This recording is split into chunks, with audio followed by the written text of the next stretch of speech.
Alright, today I have a video because yesterday I had another one and it got deleted somehow. I woke up with a huge headache, so I don't know, things have not been working very well and cards have been kind of neglected or missed. Even though I recorded them, I think they got on deleted videos or something. I got a package in for 3 Good Nerds yesterday, and I got some autograph requests that I don't remember if I've shown, but if you've seen them before, that's okay. They'll see the light of day for some other people that might have missed the video. We got 3 of 4 from Ken Burrow here from Atlanta, Georgia, or PDC or whatever. And that's a 74. I believe that's a 73, wide receiver of the Falcons. Don't like that one there as much because of the huge glare on the contrast there. And then we have this one here, and he did not return a album sticker that I thought I put in there. I made a message saying, hey, I found I think all of your cards and the one sticker, would you sign them all? And that one didn't come back. Probably got lost in the shuffle being small item. Then there was the Mike Sandusky. You've seen that one, so it's kind of a weekly recap here with the kind of dying Sharpie there. That just happens. And also it's a super ridiculously glossy card there, so the shine on it, I may not have prepped that one. And then we have Linda Ruth Tosetti. That's the one I showed, I think, earlier in this week. So that's very, very cool to have that one. That was from Byron, that card there, and then I sent it off, and it came back ridiculously quick there. She liked my story. Here's a Burt Marshall. I had another one floating around here, but there's one of the Burt Marshalls. I had gotten him before, but I don't know how many. You know, sometimes people have 6 or 7 cards, you know, maybe a couple of leaders cards or whatever, and it's like, oh man, I need to send 8 cards, you know, they do it over 2 or 3 times, and I don't necessarily want to do that. Then we've got from Justin, we've got this Lisa Z memorial. I call it a Pog, but it's about the size of a Pog. And she passed away not long ago. It was always in the comment section. Then we have the 3 Good Nerds. Now I understand why they call them the Good Nerds. Name play there. There's the rotten Texas hat there that has no value. But what can you do? And then 2025 is what it says on the back of that. He wrote a message saying thank you for participating in him and the Sticks G or something. I can't remember which challenge it was. I lost that piece of paper here. And then and that's why he sent. And I have something going out on Monday or Tuesday. And then we have this card here, which was sent, which is Alexander Barbarandi, Barbaranoff. It's really hard to read that one there through the plastic there. Debut threads there. This is numbered 40, I think it's 47 out of 99 there. I don't need to take that out of the plastic. It's basically said that he wore it, and that's all it says. It was certified as to Upper Deck as that he wore it at some point. This could be like some sort of photo shoot there. I really don't know what that is.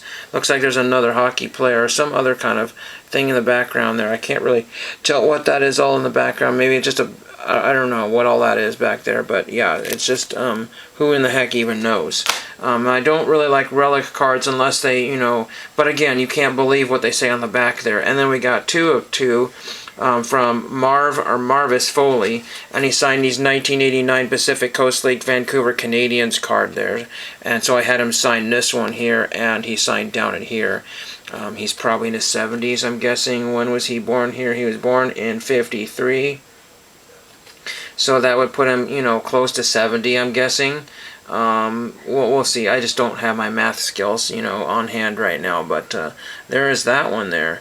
So glad to have that one in blue Sharpie. Again, these cards really work very well if you can find them at a fair price there. I got these for 10 cents a piece at the swap meet. The swap meet, the one box, I know that several YouTubers and I would have been at that box for all afternoon, that one box. And we would have just bought card after card. We could have easily spent $50, but you know what? He said $40 takes the whole box. And that would have been a deal to split that 3 ways or 2 ways or something like that. That would have been awesome. All kinds of, you know, like regional issues and different things in there. That was really cool. I hope they bring something back like that the next time. These cards are a little not cut exactly, so this one likes to slip downward here. Got a couple other things here. I showed you the Hot Wheels, at least I think, and I don't need to do that any further. I was doing some research on, I'll see if I have it still open here.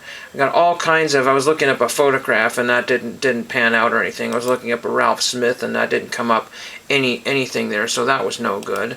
I was looking up license plates, a little piece of a little information, and I was doing this license plate search here. What's really interesting is I found a YouTuber. Oh, I say YouTuber, but he made some YouTube videos on his license plate business, and he can actually buy blank license plates from Germany, etc., and get those. They're all ready to go, and then he can stamp whatever he wants on them, and then or whatever the customer wants on it, and they have an authentic German license plate with some stuff from the United States stamped onto it. How very strange is that?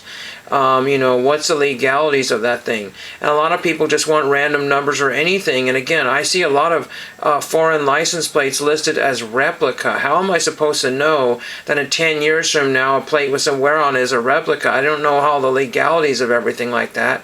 But it's a common practice from somebody to buy one thing from one country and then put their spin on it.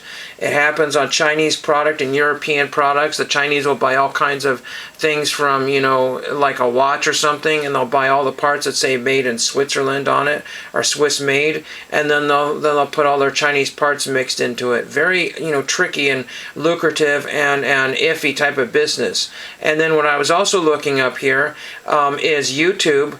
Not YouTube, but eBay. I mix those two. They're not the same, but they sometimes annoy me as much. And eBay is allowing people to have different country locations. So I saw a seller that said, item location China, and the seller is supposedly in Ukraine. So I couldn't figure that one out, And again, one of the things that I was doing was buying something this morning non-license plate related, and I couldn't find anywhere where the seller was located. Nowhere. I didn't know if it was coming from Indiana or Florida or Washington, California, or New York. No idea. All I could generally guess is from the States. And there's a huge complaints department, but there's a loophole on eBay where people can get away with this. And so people are like, well, I thought it was coming from America, but now it's coming from China. And it has a big problem in the UK.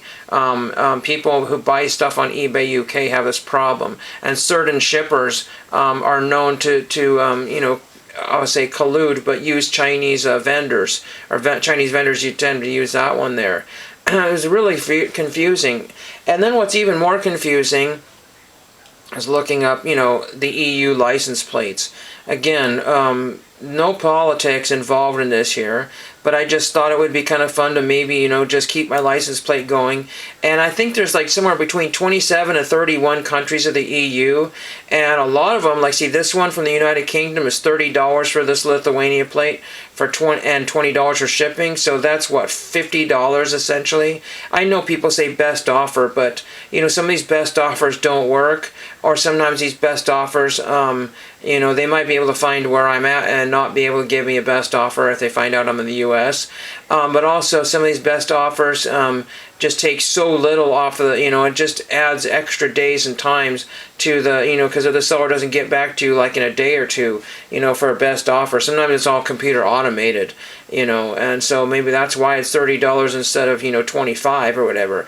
But I found lots and lots of sellers, but you have to be careful because there are sellers all everywhere, Ukraine, Poland, but, and people are also getting their feedback removed. So eBay, I don't know what they're doing right now, but supposedly, and people have said this, that certain vendors that they want to keep, in good graces, they remove some of the poor feedback.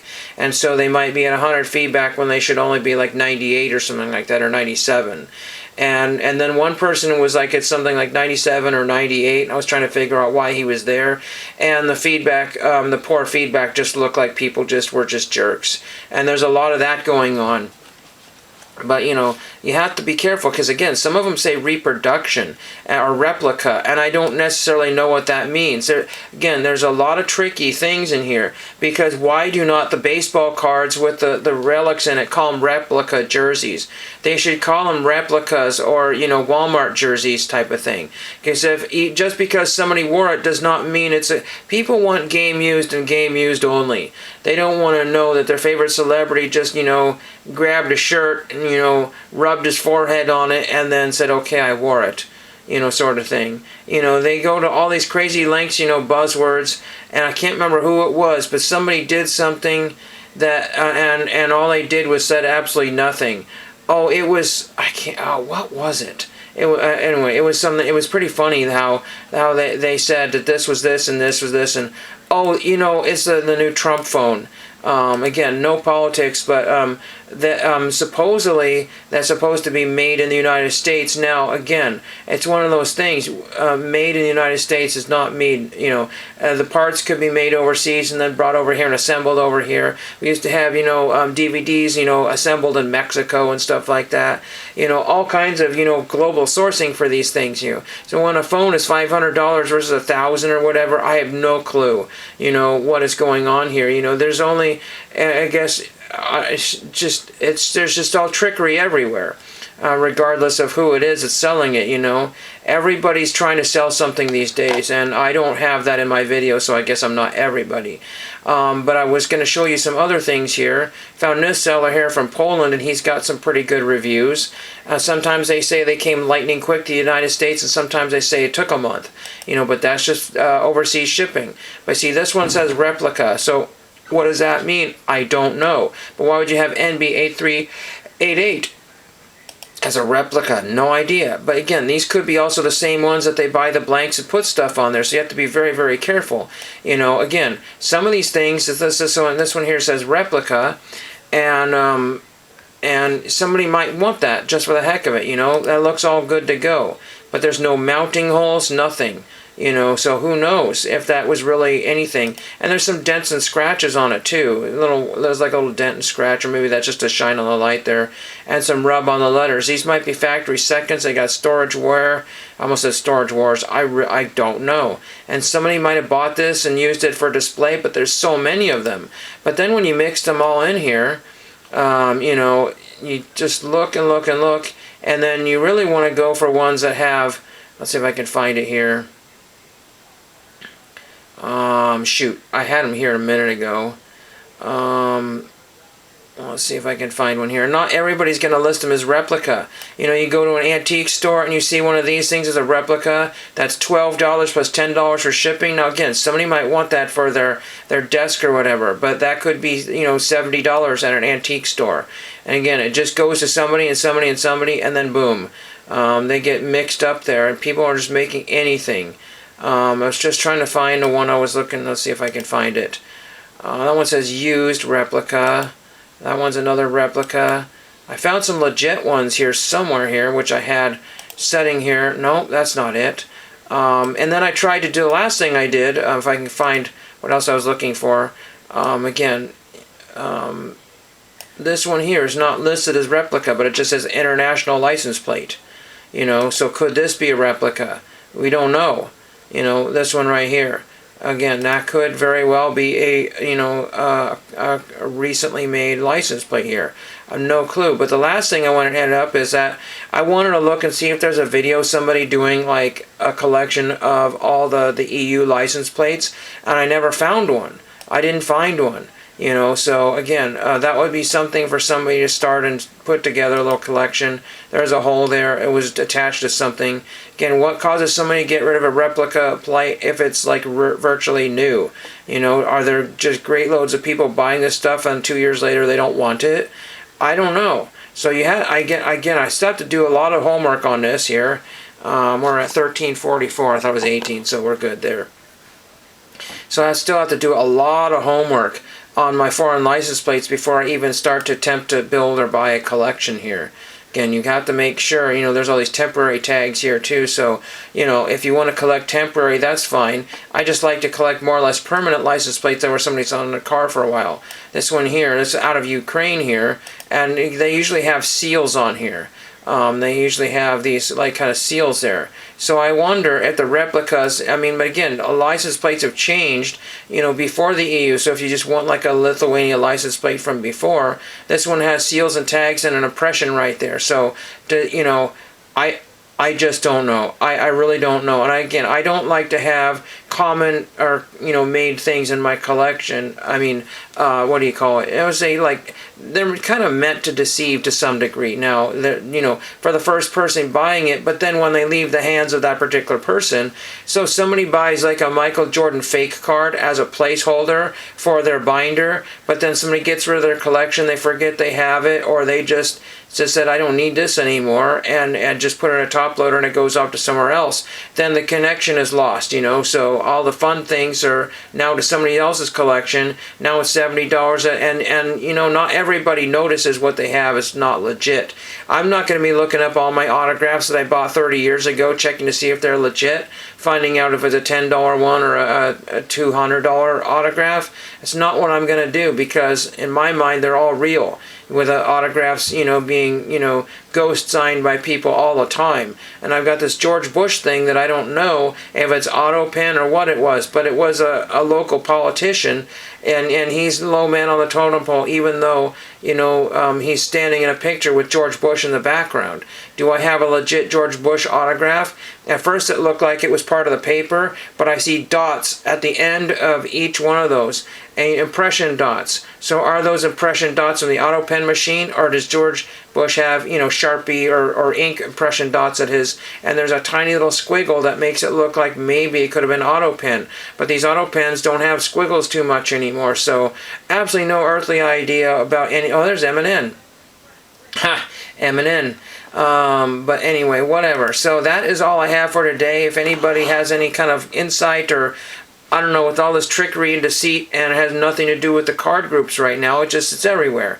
Just novelty stuff is everywhere. Again, I had to buy a photograph this morning, and I wanted to buy the most technically legit photograph that I could get. You know, some of them are officially printed, and a lot of people are just baseball cards shops that are you know, printing up photographs in any size that they want of pictures that don't actually belong to them. So, you know, what do? You know, and you might have to pay $5 extra for a real one, but not knowing it's a real one. Again, what a mess. What a mess. But it's going on for the last, you know, centuries. And that's what today's video is at. Thank you for watching, and thank you, Justin. I will get some care package out to you in the next week. I will do my best that I can. I made it too long of a video, and thank you for watching.